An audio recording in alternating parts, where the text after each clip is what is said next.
Hello everyone, welcome back to my new vlog. कैसे हो आप सब? उम्मीद करती हूँ कि आप सभी लोग अच्छी होगी और मैं भी बहुत अच्छी हूँ। और आज मैं आपके साथ फूड व्लॉग अपना शेयर करी जो काफ़ी टाइम के बाद। तो सबसे पहले नहा धोकर पूजा की थी, उसके बाद मैं फटाफट से हो गई हूँ रेडी। और बेटे का एग्ज़ाम चल रहा है, तो आज ये कल का वीडियो मतलब संडे था। तो मैंने सोचा फटाफट से चलो उसके लिए ना पहले नाश्ता बना देते बच्चों के लिए, फिर बाकी का काम अपना मैं बाद में करूँगी। बच्चों का पेट भरा रहता है ना, फिर टेंशन नहीं रहती है और काम करने में थोड़ा टाइम तो हो ही जाता है। तो ये रहेगा कि चलो बच्चों ने नाश्ता कर रखा है, तो मैंने इधर चाय चढ़ा दी है। और चाय चढ़ाने के बाद मैं इधर बना रही हूँ मटर के पराठे। ये ऐसा एक पराठा है जो मेरा बेटा और बेटी दोनों ही बहुत अच्छे से खा लेते हैं। डुगू को मेरे मटर के पराठे पसंद आते हैं, सब्जी तो नहीं खाता है। बट मैंने कहा चलो मटर रखी थी, क्योंकि इस टाइम अब मटर जो ऐसी आ रही है उसकी सब्जियाँ बिल्कुल भी अच्छी लग नहीं रही हैं। तो मैंने फटाफट से मटर के पराठे बनाए हैं। चाय भी मेरे बन गई, तो मैं पहली रोटी बनाती हूँ गाय के लिए और उसके बाद हम लोग फिर अपनी रोटी मतलब पराठे सेकेंगे। और मैं कौन सा तेल यूज़ करती हूँ वो भी मैं आपको बता दे रही हूँ। तो मैं मूंगफली का तेल यूज़ करती हूँ और रिफाइंड वगैरह बिल्कुल यूज़ नहीं करती, पीनट्स ऑयल है वो। तो ये देखिए फटाफट से मेरे पराठे भी इधर मैंने सेक लिए हैं और सबसे पहले बच्चों को नाश्ता कराएंगे। तो एक एक करके पराठे आप सेकते जाइए और आटा वगैरह पहले से सान के रख लो ना, तो पराठे काफ़ी ज़्यादा सॉफ्ट बनते हैं। और इधर मेरी चाय भी बढ़िया से उबल गई है। तो बस इधर पराठे देखिए लाल लाल मैंने अपने सेक लिए मटर के पराठे। आप लोग बताना आप कि आपके घर में सबसे ज़्यादा कौन से पराठे खाए जाते हैं। मुझे तो मटर के ही पराठे पसंद है, आलू के कम। तो इधर बेटे को मैंने बुला लिया, मैंने कहा तुम अपने लिए चाय इधर निकाल लो और अनाया का अलग प्लेट लगा देना। अभी क्या हो रहा है ना, मैं अनाया को थोड़ा सा अलग से खाना के लिए मैं सिखा रही हूँ कि आराम से बैठ के खाए, क्योंकि अभी तक मैं उसको खुद ही खिलाती हूँ। तो मैंने कहा खुद से खाओ तभी तुम्हारा पेट भरेगा। तो ये किचन में लगी हुई है, तो बोलती हाँ भाई मुझे भी दे दो। आजकल बहुत ज़्यादा बात करने लगी है कि मुझे भी अलग से ही पराठे देना और वो भी सॉस डाल के देना। तो मैं ठीक है, तो मैं भी सॉस डाल के देंगी। तो बस लेकर जा रहा है बेटा, वो नाश्ता करेगा। उसके बाद फिर बच्चों का नाश्ता कराने के बाद मैं अपने लिए नाश्ता कर रही हूँ। चाय इधर निकाली, दोबारा से गर्म किया, पर फटाफट से मैं भी नाश्ता करूँगी। और लास्ट की रोटी मैं डॉगी के लिए बनाती हूँ, मतलब 2 रोटी मेरे घर में बननी ही बननी है। पहली रोटी गाय की और दूसरी रोटी जो बनती है वो बनती है डॉगी की। तो इधर के जो हम लोग की तरफ है ना, तो वो लोग सूखी रोटी नहीं खाते। थोड़ा सा उसमें अगर दूध के साथ सान दो तो रोटी बहुत आराम से खा लेते हैं। तो 2, एक सुबह एक शाम जैसा भी होता है, मैं एक एक रोटी लास्ट में बना देती हूँ और दोनों रोटी को सान के एक साथ दे देती हूँ। तो आप भी हमारे साथ सुबह का नाश्ता करिए। अब चलते हैं ना, चाय नाश्ता हो गया है, सारा घर समेट। तो फ्रेंड चाय नाश्ता कर लिया है और इधर ही अनाया की फ्रेंड आई है कुक्कू, वो भी इनके साथ खेलती रहती है, तो दोनों कर रहे हैं मस्ती। तो मैंने कहा सबसे पहले बिस्तर समेटते हैं, ब्लैंकेट वगैरह। और टाइम आप देख रहे हैं 11:30 का हो गया। बच्चों को मैंने बाहर भेज दिया, मैंने तुम लोग बाहर जाओ आराम से खेलो जाके बाहर, फिर मैं अपना काम करती हूँ। तो अभी मैं देख रही थी रूम में जाले वगैरह लगे थे, तो अभी इतने ज़्यादा तो नहीं दिख रहे थे, थोड़े थोड़े से हो जाते हैं। और मतलब तो पर छत से ज़्यादा ना मुझे लगता है दीवारों में जाले चिपके रहते, तो अच्छे से मैं दीवार वगैरह भी अच्छे से मैंने कहा साफ़ कर लेते हैं। पंखा वगैरह तो अभी फ़िलहाल नहीं इतना गंदा हो रहा है, गर्मी आएगी तो हर 15 दिन में मुझे पंखा साफ़ करना होता है। फिर कॉलिन लिया, कॉलिन से मैंने पूरे घर में टीवी और जो सीनरी वगैरह है उसको भी अच्छे से मैंने कहा क्लीनिंग कर ले, मतलब पोंछ लेते हैं। तो कॉलिन का स्प्रे मेरा मतलब टूट गया है, तो इस वजह से मैं ना कपड़े में डाल के ही उससे काम चला रही हूँ।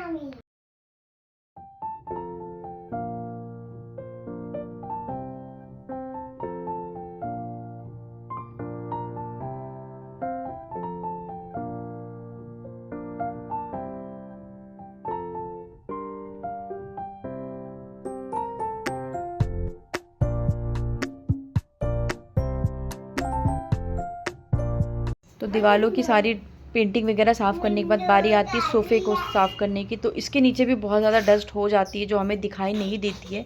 तो मैंने सोफ़े के सारे जितने गद्दे वगैरह सब हटाया, उसके बाद एक गीला कपड़ा लिया और उससे खूब अच्छे से सबको बारी बारी करके साफ़ कर दिया। इतना गंदा दिख रहा। उसी के साथ मेरी नज़र पड़ी दीवार पर, जो सोफ़े के पीछे की दीवार है उस पर छोटे छोटे से जाले लगे हुए थे। तो मैं झाड़ू लेके फटाफट से उसको भी साफ़ किया। और सच में जब डस्टिंग करने बैठो ना तो लगता है ये भी साफ़ कर लो वो भी साफ़ कर लो। और ये मैं काफ़ी 1 से 2 महीने के बाद घर की फुल डीप क्लीनिंग कर रही हूँ। तो मैंने कहा त्यौहार भी है तो फटाफट से कर भी लेते हैं, और एक साथ तो मुझे नहीं करना है क्योंकि घर बच्चे सब देखने होते हैं।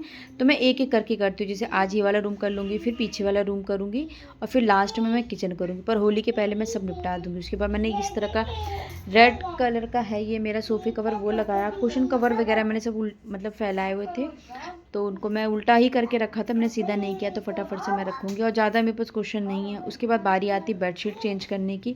तो इधर साइड में जो टेबल है उसको भी मैंने हल्का गीला कपड़ा करके अच्छे से पोंछ लिया। तो इधर बस ऐसे ही थोड़ा बहुत सामान है वो रख देते हैं बच्चे, ज़्यादातर है ना इधर खेलने का ही अपना सामान रखती है। फिर बेडशीट है उसको भी मैंने कहा बिछाऊँगी, तो उसके पहले मैं क्या करती हूँ, गद्दा हमेशा ना पलटती पलटती रहती हूँ। तो इससे क्या होता है ना, गद्दों में जो रुई के गद्दे होते हैं ना उसमें गांठ नहीं पड़ती और बराबर मतलब लेवल उसका बना रहता है। अभी कुछ दिन पहले ही मैंने धूप भी दिखाया था, मैं बिस्तरों में हमेशा बीच बीच में धूप दिखाती रहती हूँ। जिस दिन ज़्यादा कपड़े नहीं होते उस दिन मैं सबसे पहला काम यही करती हूँ, बिस्तर में धूप दिखाना। तो उसके बाद ये वाला रॉड था, इसको भी मैंने अच्छे से पोंछ लिया क्योंकि रॉड में भी अच्छे से डस्ट वगैरह रहती है, तो उसको क्लीन किया। और मुझे पर्दे वगैरह भी चेंज करने थे। विंडो में मैंने लगा रखा है नेट, ये काफ़ी ज़्यादा हो रखा है गंदा, बट अभी मैं इसको चेंज नहीं करूँगी जब एसी और चालू करूँगी ना तब इसको मतलब धो के फिर रख दूँगी। इससे क्या होगा, फिर मुझे नेट की ज़रूरत नहीं पड़ेगी विंडो की। अभी तो एक तरफ का विंडो मैं खोल के रखती हूँ। फिर इधर ये पर्दा था, इसको भी मैंने कहा फटाफट से लाओ लगा देते हैं। तो थोड़ा बहुत घर में हेर बदल कर दो ना, पर्दे चेंज कर दो, बेडशीट वगैरह थोड़ा साफ़ रखना था। और आज मैं सबसे बड़ा पंगा लेने जा रही हूँ, वो क्या दिवाली में लिया था उसके बाद मैं फिर दोबारा ले रही हूँ। तो मैंने घर की धुलाई करी, कितना भी घर में पोछा मारो ना तो बट वो बात नहीं आ पाती। अगर एक बार धुलाई कर लो तो एक हफ्ते तक घर आपका इतना साफ़ दिखता है कि क्या ही बताऊँ, पोछे से उतनी सफाई नहीं हो पाती। तो मैंने पानी डाला और अच्छे से मैंने धीरे धीरे करके पूरे घर में झाड़ू, जो सीख वाली झाड़ू होती है ना उससे निकाले। अब सच बता रही, इतना गंदा निकल रहा था, लगता ही नहीं है कि डेली घर में झाड़ू पोछा होता है। बिल्कुल किनारे किनारे से बिल्कुल कचरा निकल रहा था। खूब अच्छे से मैं रगड़ रगड़ के साफ़ भी कर रही थी। यहाँ पे पंगा लेना इसलिए हो जाता है थोड़ा ज़्यादा, क्योंकि ना ढलाव थोड़ा आप देख रहे हो ना सोफ़े की तरफ, तो पानी बहुत ज़्यादा भर जाता है। तो दिक्कत तो होती है मुझे, क्योंकि वाइपर भी नहीं है मेरे पास, छोटे वाले वाइपर से पानी निकालती हूँ। लेकिन एक चीज़ करती हूँ कि मतलब 2 से 3 बार अच्छे से आप अगर कपड़े से लगा दो ना, निकाल के निचोड़ निचोड़ के सही हो जाता है। उसके बाद फिर ये वाला एरिया है, इसको भी मैंने कहा अच्छे से पानी डाल के क्लीन करते हैं।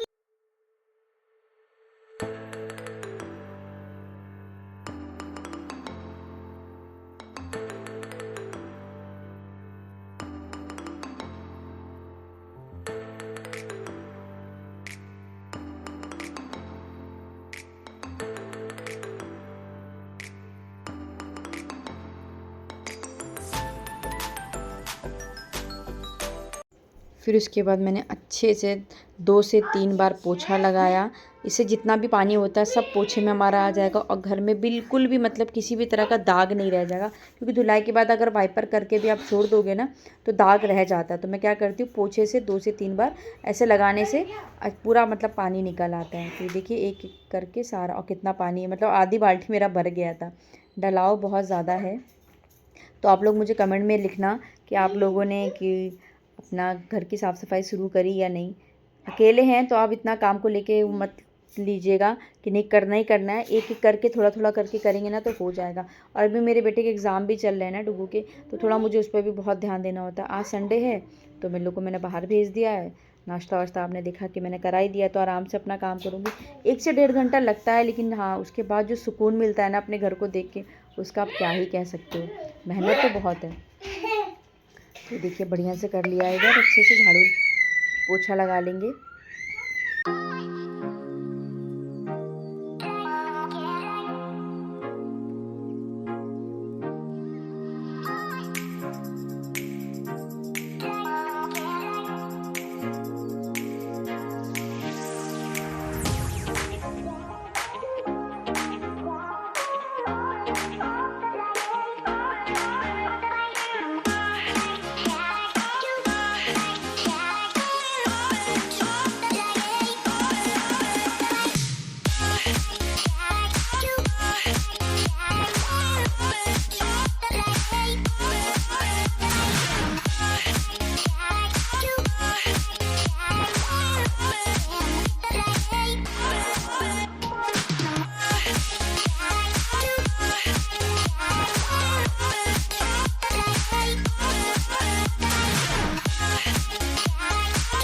तो वीडियो बहुत ज़्यादा लंबा हो रहा था तो मैंने नहीं दिखाया आपको, लेकिन 2 से 3 बार मैंने अच्छे से पोछा मारा। उसके बाद मैंने आज सुबह बहुत सारे कपड़े धुले थे ना, तो मैं मशीन को भी इस तरह से धोकर अच्छे से पोंछ के रखती हूँ, क्योंकि ना इसमें दाग वाग साबुन के सर्फ वगैरह के रह जाते हैं। तो आप तो अपनी चीज़ों को जितना अच्छे से संभाल के सजा के रखेंगे ना उतनी ही चीज़ें चलेंगी। मैं तो बहुत कोशिश करती हूँ चीज़ों को बहुत अच्छे से रख पाऊँ, तो इसलिए छोटी छोटी चीज़ों का मैं ध्यान रखती हूँ। उम्मीद करती हूँ कि आप लोग भी रखिए, और हर हाउसवाइफ रखती है, क्योंकि पता है कि आजकल घर गृहस्थी कोई इतनी आसान चीज़ें तो नहीं है कि चीज़ें इतने आराम से मतलब आ जाए।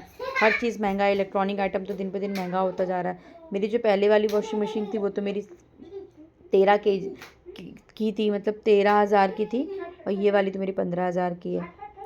हाइड्रो वॉश की वजह से थोड़ी सी मुझे महंगी मिली है, 2,000। तो बस इसको भी अच्छे से करके थोड़ा खोल देंगे तो सूख जाएगा। उसके बाद अंदर वाला रूम नहीं सूख पाया था क्योंकि उसका पंखा भी धीमे है, बाहर का रूम सूख गया, तो मैंने पौधान वगैरह भी लगा दिए। और जितना भी मतलब मैंने फ्लावर वगैरह निकाला था ना, तो आज मुझे लग रहा था मैं काफ़ी ज़्यादा थक गई हूँ, तो आज नहीं धुलूँगी, मैं कल धुलूँगी, एक साथ धो के रख दूँगी। तो फाइनल दिखाती हूँ आपको मैं अपना रूम। तो ये देखिए, मतलब एक एक चीज़ को मैंने ध्यान में रखते हुए सब मैंने पूछा है। सारा इसका जो दरवाज़ा वगैरह होता है अलमारी का, वो मैंने अच्छे से क्लीन किया। और इधर मैंने सोफ़े के कवर वगैरह सारे चेंज किए। ये मैरून कलर का सोफ़ा लगाया है कवर, तो मैरून ही कलर का ही मैंने बेड वो लगा दिया पर्दा। सारी सीनरी को अच्छे से मैंने कॉलिंग से साफ़ कर दिया। तो देखिए 11:30 से मैंने शुरू किया था, 12:45 का टाइम हो गया, लेकिन घर पूरा अच्छे से साफ़ हो गया है, क्लीन लग रहा है। बड़ा सुकून मिलता है जब इस तरह का मेरा घर थोड़ा साफ़ होता है। और हाँ, और जब भी मैं कोई इस तरह की क्लीनिंग वगैरह का काम करती हूँ ना, तो मैं गाना लगा लेती हूँ, अपनी पसंद के गाना वगैरह सुनती रहती हूँ। थोड़ी देर मैंने रेस्ट किया, इधर उधर मैंने थोड़े गप्पे मारे। उसके बाद सबसे बड़ा काम रह गया था, मेरी जितनी भी कुर्तियाँ थी, बच्चों के कपड़े थे, डुगू के स्कूल की यूनिफॉर्म वगैरह, उनको भी मुझे अच्छे से क्लीन मतलब धो के रखे थे। तो मैंने कहा फटाफट से ना प्रेस करके रख दी, कहीं जाना होता है ना तो फिर एकदम से मुझे कपड़े चाहिए होते हैं। और मैं कोशिश ये करती हूँ जैसे बच्चों के कपड़े भी घर में जो पहनने वाले होते हैं, उनको भी हफ्ते में या 15 दिन में एक बार, डेली तो नहीं बट एक बार प्रेस करके रख देती हूँ। तो उससे ये रहता है कपड़ों में थोड़ी सी चमक आ जाती है। और मैंने अपनी गर्मियों की जितनी कुर्तियाँ वगैरह थी सब मैंने एक एक करके निकाल ली है, धो के उनको भी मैंने कहा अच्छे से प्रेस कर लें, फिर जब होली के बाद तो पहनना ही होगा। तो बस यही था मेरा। तो फ्रेंड्स, ये आज का व्लॉग मेरा कंप्लीट हुआ। ये मैंने एक अपनी सब्सक्राइबर्स हैं उनकी रिक्वायरमेंट पे बनाया कि फुल वीडियो बनाइए, तो बस मैंने बना दिया। ये वाला रूम मेरा पूरा अच्छे से कंप्लीट हो गया, बस अब मेरा बाहर का कमरा रह गया और किचन रह गया, वो भी मैं एक एक दिन करके कर लूँगी। तो बस करना अकेले ही है, इस वजह से मैं बहुत ज़्यादा काम का लोड नहीं लेती हूँ, धीरे धीरे करके करती हूँ, पर आराम से हो जाता है। बच्चों को चाय नाश्ता करा दो तो टेंशन भी खत्म हो जाती है, फिर आराम से आप काम करते रहो। अब दोपहर के 2 बजे तक मैं अपना दोपहर का खाना बनाऊँगी। तो उम्मीद करती हूँ आपको आज का व्लॉग पसंद आएगा। व्लॉग पसंद आए चैनल को लाइक करें, शेयर करें एंड सब्सक्राइब कर दें। एक प्यारा सा कमेंट कर दीजिएगा, मेहनत तो लगती है व्लॉग बनाने में, और काफ़ी टाइम हो गया था मैं लॉन्ग वीडियो डाल भी नहीं रही थी, ट्राईपॉड भी टूट गया था और टाइम भी बिल्कुल नहीं मिल रहा था। तो मेरी सब्सक्राइबर्स उन्होंने कई बार मुझे कमेंट किया कि प्लीज़ एक बार आप लॉन्ग वीडियो भी डालिए अपना। मैं चलो बना लेते हैं, त्यौहार भी आ रहा है, घर की साफ़ सफाई करनी ही है। तो बस take care and bye bye and Radhe.